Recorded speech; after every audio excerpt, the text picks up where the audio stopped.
तर अगदी देशभरामध्ये खळबळ उडवून देणाऱ्या या नीट पेपर फुटी प्रकरणाच्या तपासात सीबीआयनं धाडसत्र मोहीम राबवली आहे। महाराष्ट्रातील पुणे, नाशिक, अहिल्यानगर, लातूर या सगळ्या जिल्ह्यांतून अनेकांना ताब्यात घेतलंय आणि त्यामध्ये या प्रकरणात लातूर कनेक्शन अधिक गडद होत आहे।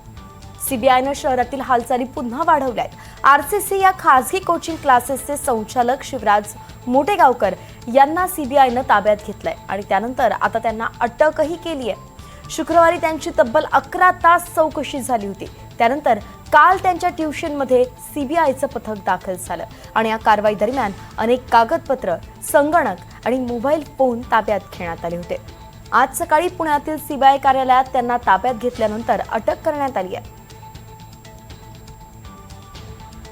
तर नीट पेपर फुटी प्रकरणामध्ये आरसीसी कोचिंग क्लासचे संचालक शिवराज मोटेगावकरला सीबीआयनं अटक केली आणि त्यानंतर राज्यभरातील अनेक भागात आरसीसी कोचिंग क्लासेसचे कार्यालय बंद पडताना पाहायला मिळतात। छत्रपती संभाजीनगरमधील जय टॉवर भागातील आरसीसी कोचिंग क्लासेस सुद्धा बंद करण्यात आले। त्याचाही आढावा घेतलाय आमचे प्रतिनिधी मोहसिन शेख यांनी।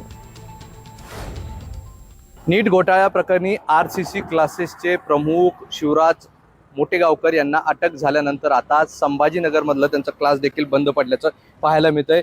मोटेगावकर यांच्या अटकेची किंवा त्यांना ताब्यात घेतल्याची बातमी जेव्हा आली त्यानंतर आता त्याचे पडसाद सगळीकडे उमटायला लागलेले आहे आणि आता अनेक क्लासेस कुलूप बंद असल्याचं आपल्याला पाहायला मिळतंय। मी छत्रपती संभाजीनगरच्या आरसीसी क्लासच्या बाहेर आहे, जे कालपर्यंत सगळं सुरू होतं।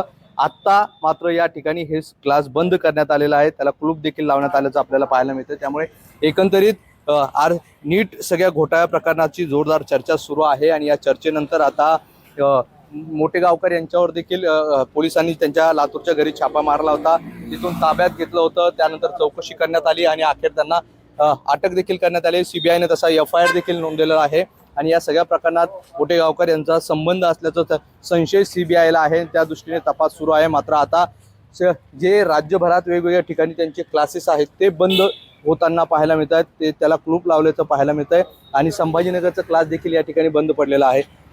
सिक्युरिटी गार्ड इथे एक दिसत आहेत आपल्याला, ते फक्त एकटे या ठिकाणी दिसत आहेत, बाकी इथे कुणीही शिक्षक किंवा क्लास चालू नसल्याचं दिसतंय, पूर्णपणे बंद असल्याचं पाहायला मिळतं। त्यामुळे आता या सगळ्या प्रकरणात आरसीसी क्लासेसचा किंवा मोटेगावकर यांचा नेमका काय संबंध आहे हे तपासानंतर समोर येणारच आहे। मात्र त्यापूर्वी आता क्लास बंद केले जात आहेत, त्याला कुलूप आपल्याला पाहायला मिळतं, जो कालपर्यंत सुरू होतं पण आज बंद आहे।